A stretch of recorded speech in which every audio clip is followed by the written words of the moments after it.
Hello and welcome to episode 68 of SEO is Not That Hard. I'm your host, Ed Dawson, the founder of keywordspeopleuse.com, the solution to finding the questions people ask online.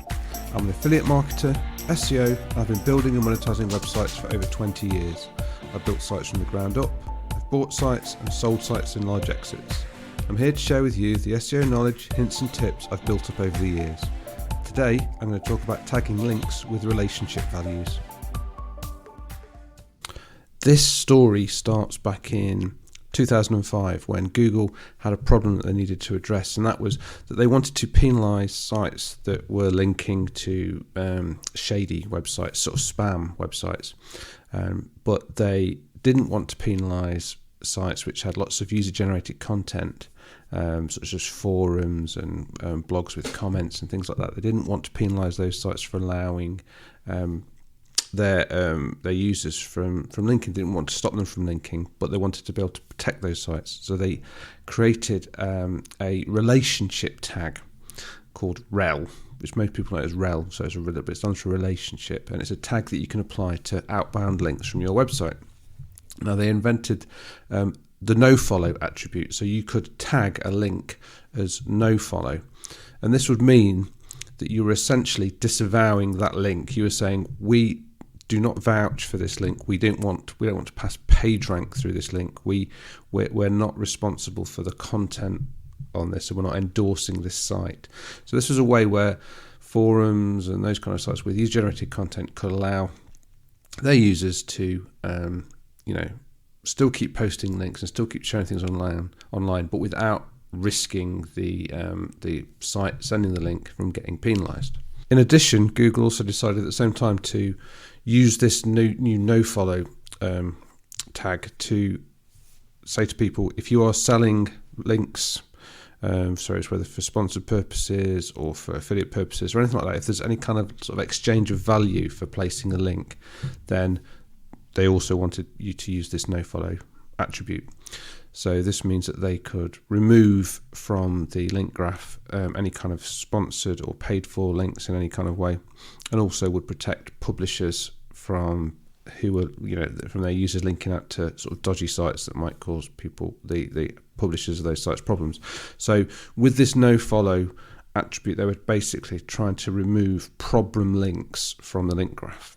So these links wouldn't pass PageRank anymore. These links wouldn't be followed by Googlebot, their crawlers, when they're crawling the web. So they were essentially, these links would be removed for the purposes of ranking.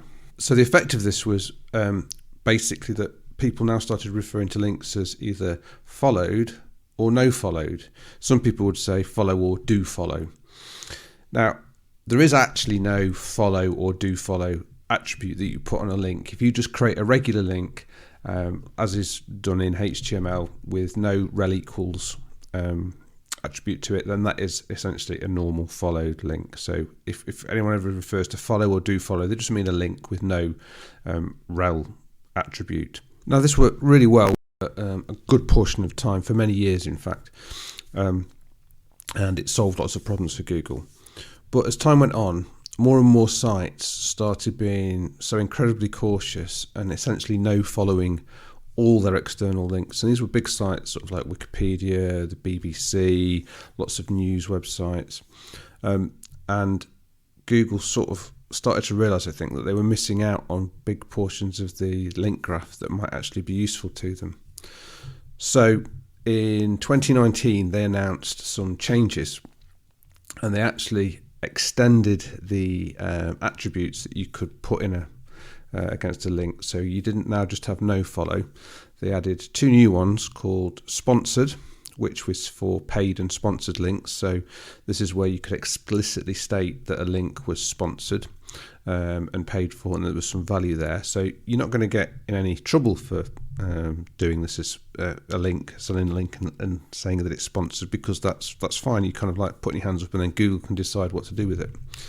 And the other one was a UGC attribute. So that's where you could use it for user-generated content. So say you run a forum and you allowed your forum users to put links in their posts, you would then flag all those links as being UGC. So then Google can again look at those links and say, well, the site itself isn't vouching for these, but the individual users are.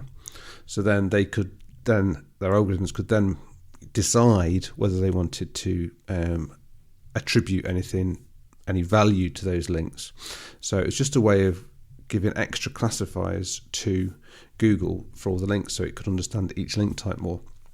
They also changed in March 2020 how these links would now be treated, because previously if you had a nofollow link, it wouldn't be used for crawling or indexing, and it wouldn't be used for ranking. So essentially Google ignored these links completely.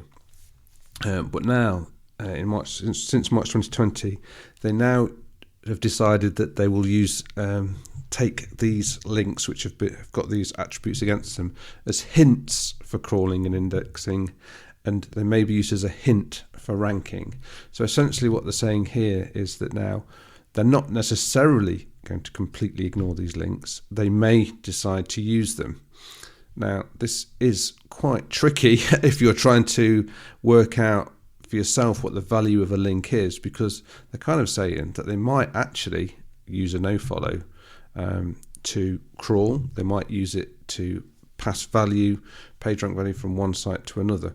So it does make it a little more tricky to try and work out the value of links. Now, clearly a link which is just a followed link, with no attributes against it, is still going to pass value, it's still going to pass PageRank, and that's a great link still. But it means that still some of these other links, sponsored, UGC and nofollow, might pass some kind of value. Now, I'd suspect sponsored won't pass any value. I think Google will probably treat them as, this is a paid for link, so we're not going to attribute any value to these.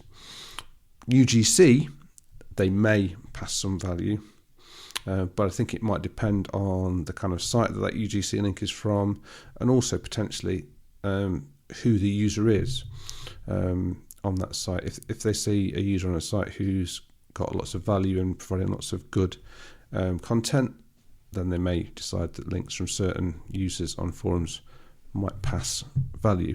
Now, that's just me speculating. I've got no evidence on that, and it may be completely untrue, but I can see with that tag, they could, at least if they wanted to, they could start to do things like that. And then nofollow, they now, again, the hint thing here, they may or may not decide to use anything with that. It's a little bit harder with with a straight nofollow, because they've not been really given it any extra clue as to why it's been nofollowed, because there's still lots of sites that aren't using these new sponsored and UGC attributes. They'll just purely be still using nofollow overall. So it's going to be harder for Google to see what the kind of relationship for that link being put there is. Now, if you've not heard of the new relatively new tags like sponsored and UGC, and you've only been using nofollow, then don't worry, because Google have explicitly stated that while sponsored and UGC would be nice if people use them, it's still fine to use nofollow in both those cases. If you've got paid or sponsored links, then it's fine to use nofollow for them. Again, same with UGC, it's fine to use nofollow with that. And on any sites of mine where we've got, say, any affiliate links, we just nofollow them. We've always done that since far back as 2005. But we nofollow those, and we've carried on nofollowing those. We haven't moved those to being sponsored. Now, there is some additional attributes that you can do with this, because obviously I've just talked about the UGC, sponsored, and nofollow. You can actually put more than one attribute against a link. So you can actually say this is sponsored nofollow. You can say this is UGC nofollow. So you can actually add more to the description than just one single tag. And there's a reason why you might want to do this. For example, with UGC, what happens if you've got a user on your forum and they put an affiliate link in one of their posts? Now, that is obviously a paid link. That person who's placed that link is potentially going to benefit from it. So if you've just got UGC, then Google state that a UGC isn't enough just to prevent a link being considered paid. So you could put UGC nofollow. And in that case, you're saying that on your links, these are UGC links. So this is coming from a user and not user-generated content and not from the site owner. And we also want to no-follow it because we don't know what the site they're linking to and what the relationship with the site they're linking to is.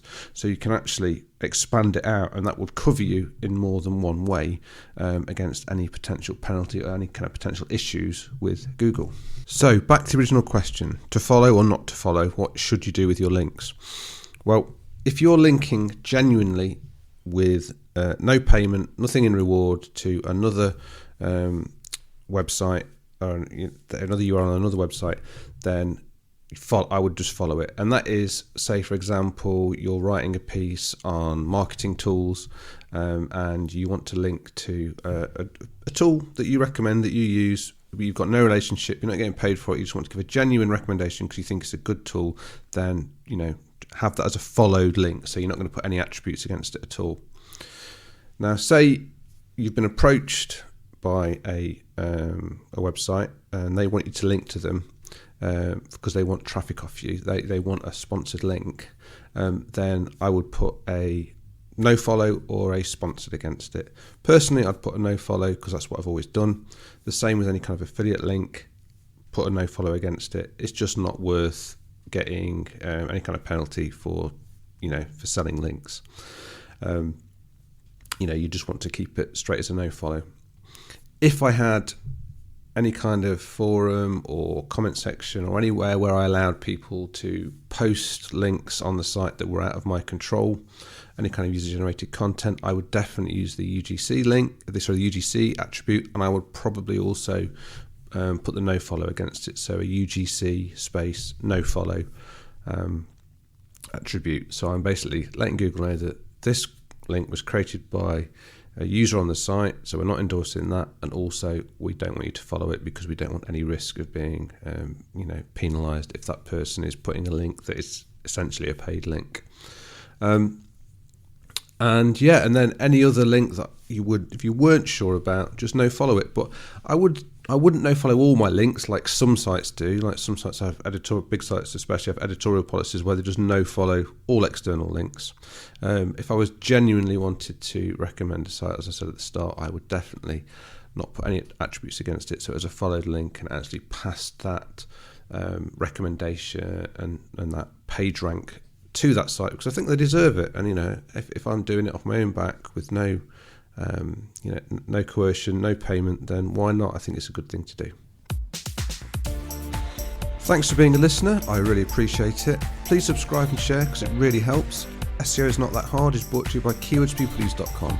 The solution to finding the questions people ask online. See why thousands of people use us every day.